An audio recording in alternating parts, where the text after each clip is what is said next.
Xo'p, do'stlar, hammaga assalomu alaykum. Bugun siz bilan Advanced Grammar bo'yicha gaplashamiz. Do'stlar, Advanced Grammar bu nima? O'zi, masalan, bilsalaringiz, bizni writingimiz 4 ta aspektga qarab baholanadi. 4 ta jihati bor. Ya'ni qaranglar, 4 assessment criteria deyiladi. Ya'ni 4 ta baholash mezonlari. Ular qaysilar? Ya'ni 4 ta bu nima? Masalan, do'stlar, sizni baholayotganda birinchi o'rinda qaraydi TR. Yani task response deyiladi bu. Task response. Task response nima degani? Task response bolalar bu masalan qarang, word limit bo'ladi. Word limit bu bilsalaringiz o'sha biz 250 tadan ko'proq so'z yozishimiz kerak. Bilasizlar, writing. Agar shundan kam bo'lsa, task response degan jihatdagi balingiz pasayadi. Word masalan bo'lishi mumkin, qarang. Not off topic, masalan off topic yozib qo'ymaslik, va hokazo. Buning yana boshqa jihatlari bor. Hozir bular gapirib o'tiradigan bo'lsam, vaqtimiz ketib qoladi. Advanced grammargacha nimaga muhimligini tushuntirmoqchiman sizlarga. Undan keyin bolalar bizda coherence va cohesion degan narsa bor. Cohesion degan narsa bor. Bu nima desa, bu qaranglar, bu logical linking desak bo'ladi. Ya'ni ideyalarni, g'oyalarni mantiqiy bir-biriga bog'lanishi. Masalan, shunaqa jinnicha savol sizlarda paydo bo'lishi mumkin. Main body'dan essayni boshlab introduction o'rtaga yozib qo'ysam nima bo'ladi? Masalan, o'sha grammatika, o'sha so'zlardan foydalanmang-ku, balim o'zgarmasligi kerak-ku deysiz mumkin. Yo'q, unda mantiqiy ketma-ketlik yo'qolib qoladi. Bu mantiqiy ketma-ketlik paragraflar o'rtasida bo'ladi. Introduction, main body, main body 2 conclusion, bu paragraf ichida bo'ladi. Gaplar o'rtasida bir-biriga bog'lanish bo'ladi va bitta gapda ichida ham bir-biriga bog'lanish bo'ladi. Tushunyapsizlar? Ya'ni bularni ham keyingi darslarimizdan birida ko'ramiz. Va undan keyingisi do'stlar lexical resource deyiladi. Qarang, lexical resource bu, qarang, birinchi o'rinda correct use of words, so'zlardan to'g'ri foydalanish va less common, qarang, kamroq, bir noyobroq bo'lgan va high level so'zlardan foydalanish nazarda tutiladi. Masalan, bilasizlarmi? Kecha ham C1 level, C2 level so'zlarni ko'rsatib ketdim. Aynan o'shanaqa so'zlardan foydalansak, bizni lexical resource, ya'ni so'z boylik kriteriyamiz, balimiz yaxshiroq chiqadi. Va oxirgisi do'stlar, bu grammar, range va accuracy deyiladi. Endi qaranglar do'stlar. Bu nima degani? Birinchi o'rinda bu correct use of grammar. Birinchi o'rinda grammatikadan do'stlar, bu to'g'ri foydalanish. Endi qaranglar, nimaga buni aytayapman? Chunki grammatikadan to'g'ri foydalanish yana juda ko'pchilik, masalan, faqat grammatikani to'g'ri qo'llasam bo'ldimi, yaxshi balo olaman deb o'ylaydi. Yo'q bolalar. Grammatikadan to'g'ri foydalanish bor va undan tashqari bunga katta plus bo'ladi. Qaranglar, the range of grammar bor. Tushunyapsizlar? Grammatikani xilma-xilligi ham ko'p bo'lishi kerak. Xilma-xilligi ham ko'p bo'lishi kerak. Masalan, bizda aytib qo'ygan o'zi mana qaranglar. Level based grammar masalan. Level based grammarda qaranglar. O'zi B2 da aytgan, B2 da a mix of simple and complex sentences degan, oddiy va sodda gaplardan foydalandi, aralashuvidan foydalandi degan, xilma-xil bo'lib keladi. Masalan, C1 ball olish uchun degan qaranglar. A variety of complex sentences degan. Ya'ni a variety of degan xilma-xil murakkab gaplardan foydalanadi deb ketgan. Endi bu degani bola qaranglar. B2 da masalan 3 ta 4 ta kompleks gap ishlatsam bo'ldi. C1 olish uchun bir 7 ta 8 ta xilma-xillikdagi grammatikadan foydalanishim kerak bo'ladi. Tushunyapsizlar? Ya'ni bu degani men yuqori ball olmoqchimanmi? Demak, grammatikam xilma-xil bo'lishi kerak. Da? Qaranglar, mana shu yerda zo'r anaqani ko'rsataman sizlarga. Mana shu advanced grammar darslarim juda ko'pchilikka yordam berganda shu paytgacha. Aynan mana bu bitta o'quvchimiz bor edi.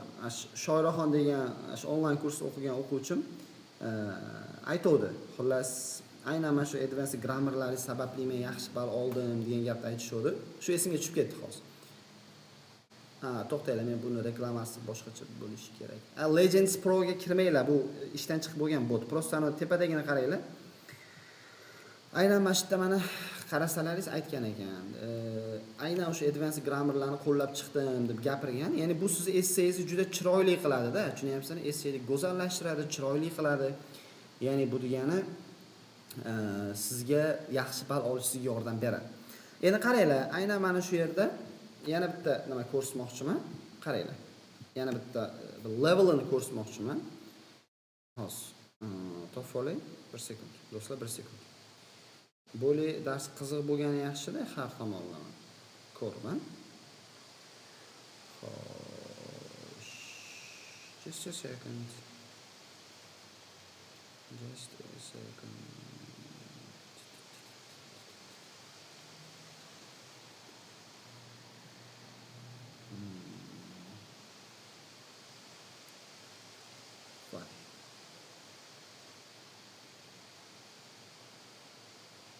Ha, mana ekan. Qaranglar bolalar mana. Mayta tashladim. Xullas, mana shu masalan bizda o'sha grammatika bo'yicha xilma-xil aytaylik ballar kesimi desalaringiz bo'ladi. Masalan, men 6 balla ko'rishingiz mumkin. Murakkab gaplardan foydalanadi deyapti. Although, while, so thatdan foydalanish, masalan.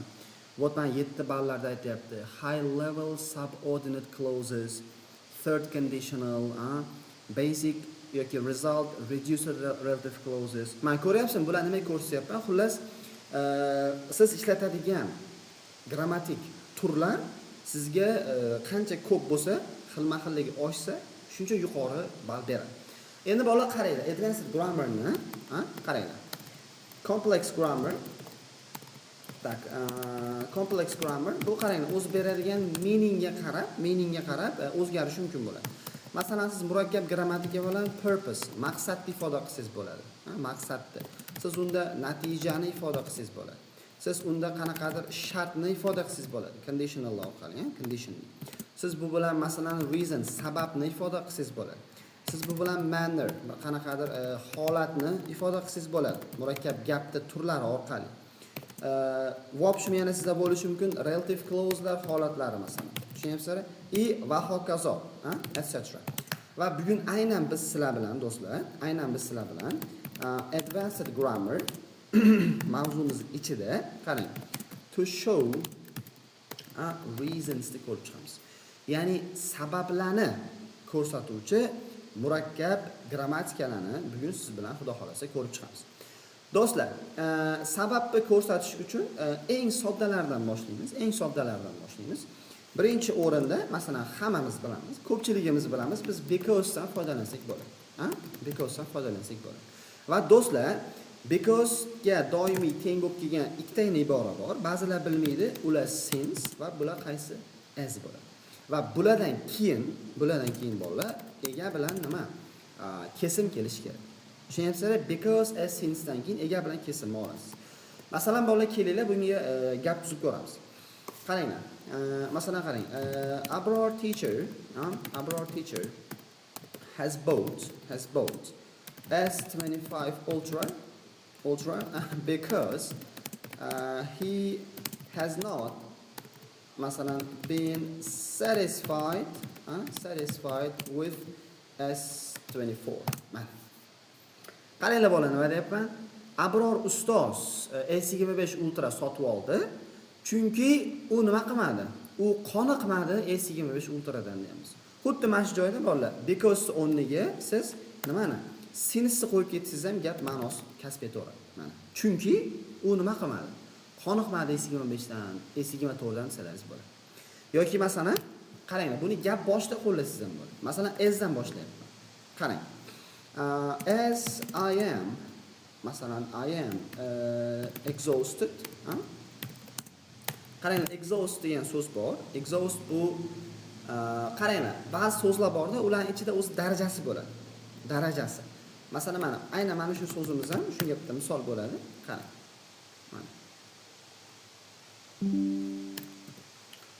Mana. Exhaust bu C1 darajadagi so'z, to make someone extremely tired. Ya'ni kimdir juda ham haddan tashqari ko'p charchagan bo'lishga nisbatan ishlatiladi. Nima deyapman? As I am exhausted, men juda ham charchaganligim sababli, I don't want to go outside masalan. Men tashqariga chiqishni nima qilmayman? Xohlamayman deyapman. Tushunyapsiz? Tashqariga chiqa olmayman. Mana bu demak exhausteddan bizga yaxshi voqea. Va qaranglar, asdan keyin I qo'llayapman. Ega m qo'llayman. Kesin. Tushunyapsizlar? Endi qaranglar, yana bitta endi bunga sal murakkabroq gap yozib ko'ramiz. Murakkabroq. Endi IELTS ga bo'yiga bizni esselarimizda qo'llasak bo'ladigan, bizga so'zini ham, ideyasini ham foydasi tegadigan gap yozib qo'yamiz. Masalan, qaranglar. Since qarang. Hop. Since nima deylar ekan, qaysi to'p ekan? Qarang.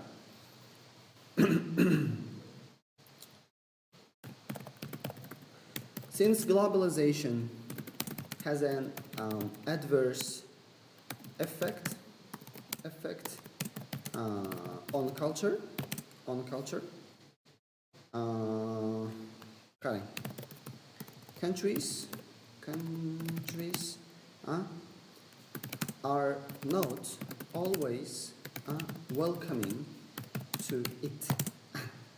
Qaranglar bola nima deyapman? Have an adverse effect degan ibora bor. Qaranglar, buni ham ko'rsatib ketaman. Adverse, what is it? Qarang, adverse dan keyin o'z odatda effect keladi, va hokazo. Bu adverse do'stlar, bu yomon ta'siri bo'lmoq ma'nosida keladi va bu C2 level source, C2 level source. Having, nima deyapman, qaranglar?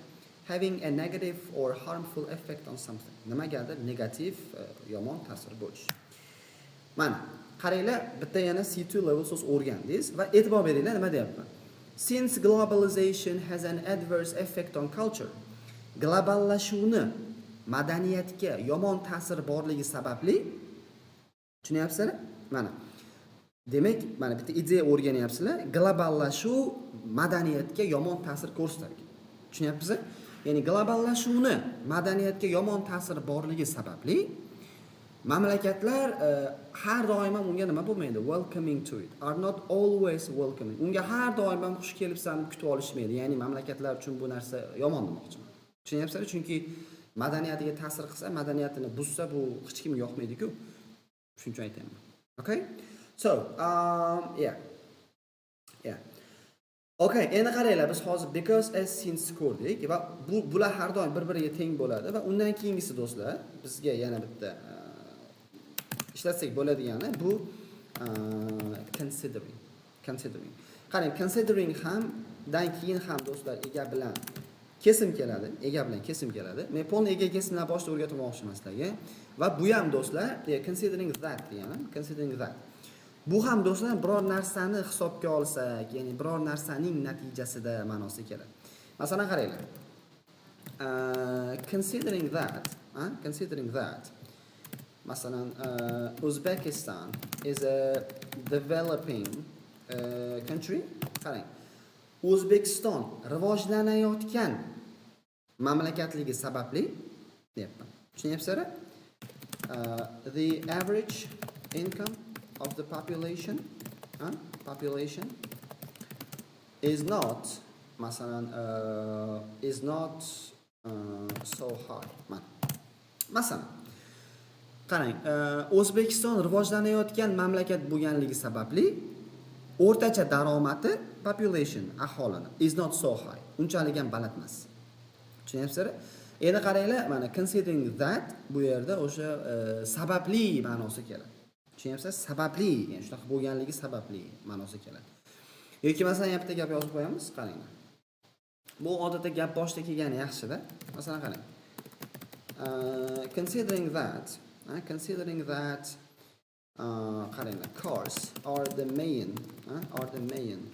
contributor to air pollution. Qaranglar. Mashinalar asosiy hissa qo'shuvchisi ekanligini hisobga olsak, havo ifloslanishiga deyapman. Tushunyapsizmi? Shuni hisobga olsak, qarang. Encouraging public transport is a wise decision. Qaranglar, nima deyapman? Public transportni encourage qilish bu aqlli qarordir. Endi nima demoqchiman, qarang. Mashina atrofiga hissa qo'shganligi sababli public transportni encourage qilish, ya'ni uni mashhurlashtirish bu yaxshi idea hisoblanadi deyapman. Tushunyapsizlar? Endi qaranglar bolalar, bundan tashqari yana bizda bor, u nima desalaringiz, bu seeing as. Bu juda ham noyob, ya'ni ko'pchilik ko'rmagan buni, lekin seeing as dan foydalanib ham siz murakkab gap yasab ketsangiz bo'ladi. Men seeing as bitta lug'atdan ko'raylik. Mana qarang, seeing as mana considering or accepting the fact that mana as ga teng bo'lyapti. As. Qaranglar mana. As ga teng bo'lyapti. As. Men buni menga tashlab qo'yaman. Seeing as teng ekan because ga. Mana masalan qaranglar. Hop. Seeing as you, seeing as qarang. You are ready to pay such an exorbitant amount for this information. I decided to give it. Qaranglar, mana shu men ozgina chalg'itaman sizlarni. Nimadan olingan? Thomas Shelby'ni kinosi bor, Peaky Blinders. O'sha Peaky Blindersda Alfie Solomons bilan razborlashayotgan joyda aytadi xullas. Seeing as you're ready to pay such an exorbitant amount for this information, I decided to give it deydi. O'sha hayolimga kelib qoldi. Men kinoda ishlatilganda bu ibora, tushunyapsizmi?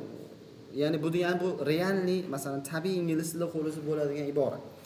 Mana seeing as sababli, nima sababli? Sen tayyorliging sababli to'lagan shunaqa katta miqdordagi pulni bu ma'lumot uchun.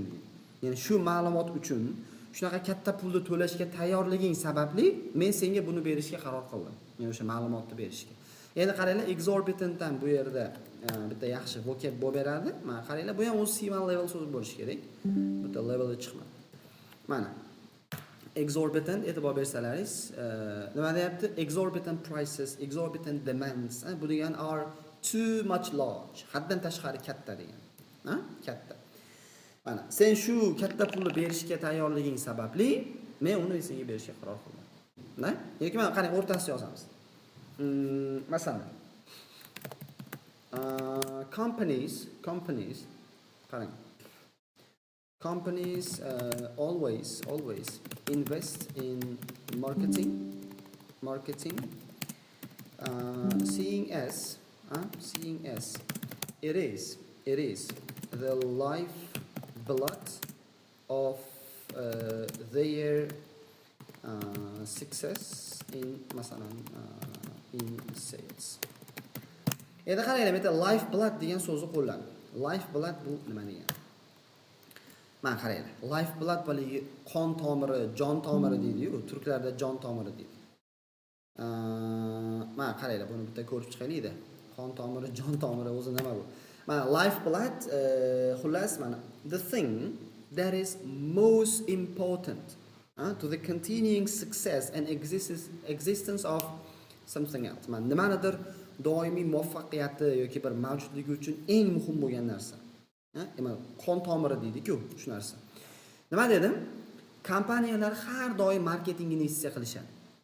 Chunki, mana seeing as, chunki it is the lifeblood of their success in sales. Chunki bu ularning savdodagi nimalar lifeblood, ya'ni asosiy qon tomirlari hisoblanadi deyman. Tushunyapsizlar? So.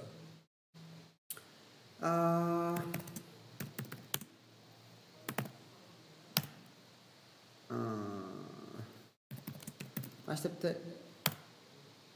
in view of mana u ham bor edi. Bolalar qarang, in view of something bor edi. Buni ham o'rgatib ketishim kerak. Endi qaranglar, bundan keyin hozir boshqacharoq ketadi. Xo'p, demak biz hozirgacha ko'rdik because as since, o'sha 3 xil, 3 ta because as since. Va bu yoqda considering that 4-inchisi bo'ldi, seeing as 5-inchisi bo'ldi. Endi qaranglar, yana bittasi bor bizda. Bu bo'lsa given that. Given that-dan keyin ham bola ega bilan kesim keladi. Endi qaranglar, given that-ni ham hozir men qarab ko'ramiz. Given that ham o'sha shunaqa bo'lishi kerak, adashmasam.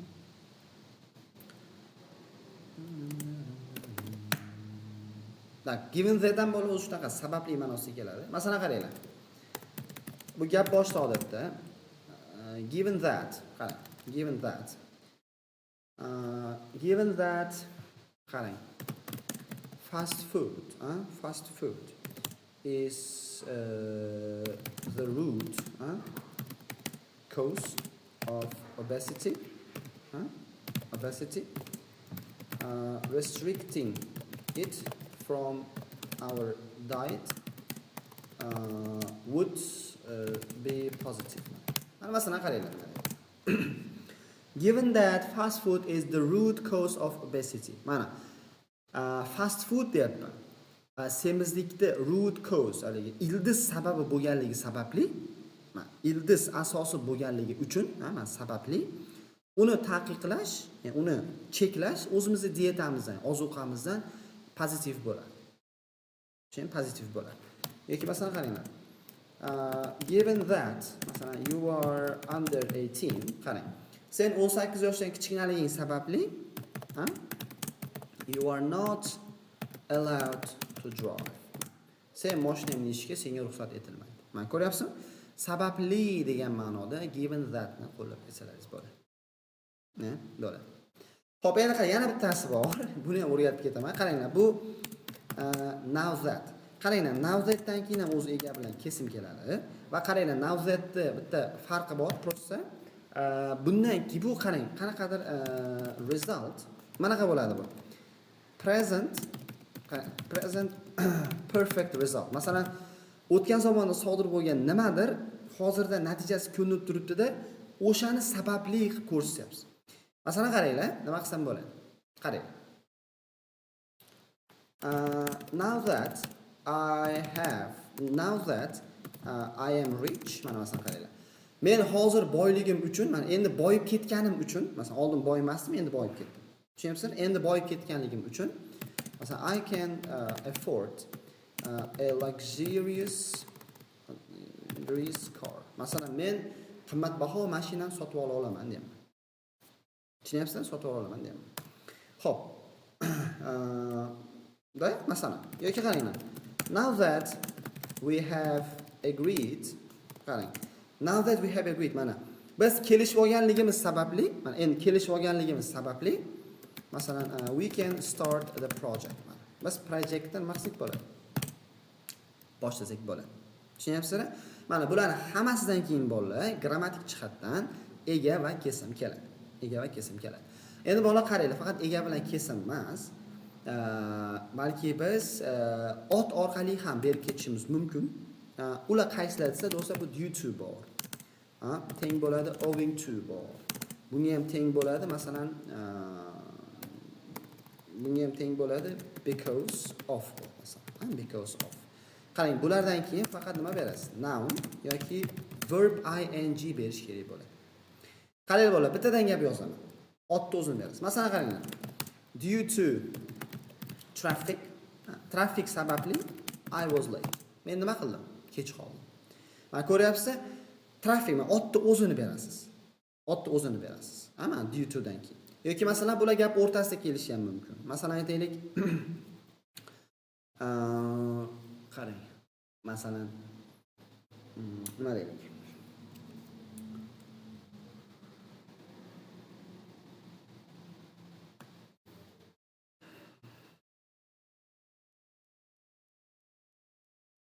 Ba'zida shunaqa borki, gap ham kelmay qoladi. Masalan, qarang. I stopped. Qarang. Talking for a while. Men ma'lum muddat gapirishdan to'xtab qoldim. Nima sababli? Owing to running out of ideas mana. Mana ideyalarim tugab qolganligi sababli men gapirishdan to'xtab qoldim. Endi qaranglar, bu yerda owing to dan so'ngra running out of qo'llayman. Tugab qolganlik sababi running ing qo'llayapman. Tepada traffic ot edi, pastdagi running out of bu ing. Da? Keyin qaranglar, because of dan keyin ham ot yoki ing kelar ekan. Qarang, tepada aytdim, because to o'zidan keyin ega kesim, because of dan keyin ot va ing. Masalan, qaranglar. Endi ot beramiz, masalan, because of masalan your anger, mana sen jahling tufayli I I can't talk to you freely man. Men senga erkin gapira olmayman debdi. Tushunyapsizlar mana? Your anger bu yerda ot bo'ladi. Вот, keyingisi do'stlar, masalan, bizda thanks to bor, thanks to bor va bunga teng bo'ladi, qarang, in view of. Bu ikkalasidan keyin ham do'stlar biz ot yoki verb ing beramiz. Verb ing. O'zi ko'pincha ot keladi do'stlar bulardan keyin. Masalan, qaranglar, thanks to dan keyin. Qarang. Thanks to improvements in technology, masalan, qaranglar. Texnologiyadagi rivojlanishlar sababli, people can now live more comfortably, masalan. Odamlar hozir ancha qulayroq yashay olishyapti. Mana qaranglar, bu ham sababli ma'nosi kerak. Yoki in view of ni ko'raylik. In view of ni ko'raylik. Masalan, qarang. In view of, masalan,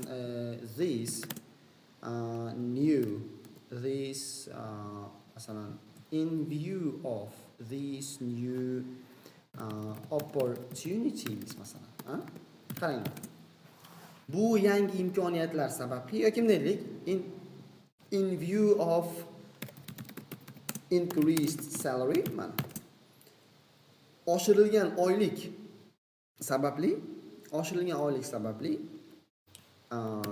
workers started to work, masalan, harder. Ishchilar nimaroq qilishni boshladi? Qattiqroq ishlashni boshlashdi deymiz. Masalan, yana bitta gap yozaman, qaranglar. Abroad teachers, students are always satisfied. Abroad domlarini mana bolalar doim satisfied bo'ladi, qoniqadilar. Nimalar sababli? In view of super extra bonus lessons, mana super qo'shimcha bonus darslar sababli abroad domla o'quvchilar doim satisfied bo'lishadi. Ko'ryapsizlar? That's it. Demak, biz sizlar bilan do'stlar, flyonta hozir bu yerda so'z ko'rib tashladik. Da? Ko'p ko'rdik lekin so'zlarni. Adverse ham shekilga siqdirib olsam yaxshi bo'lar.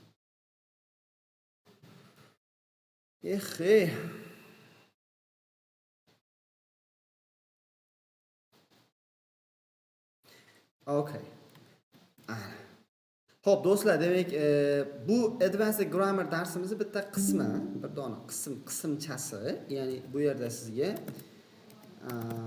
lesson on reason grammar. Hozir men sizlarga masalan bitta natijani ko'rsatish usullarini o'rgatdim. Vot keyingi darslarda sababni ko'rsatdim, reasonni. Keyingilarda result ko'ramiz, boshqa har xil yana yuqori ballli grammatikalarni o'rganib ketamiz. Xudo xolasa. Yeah.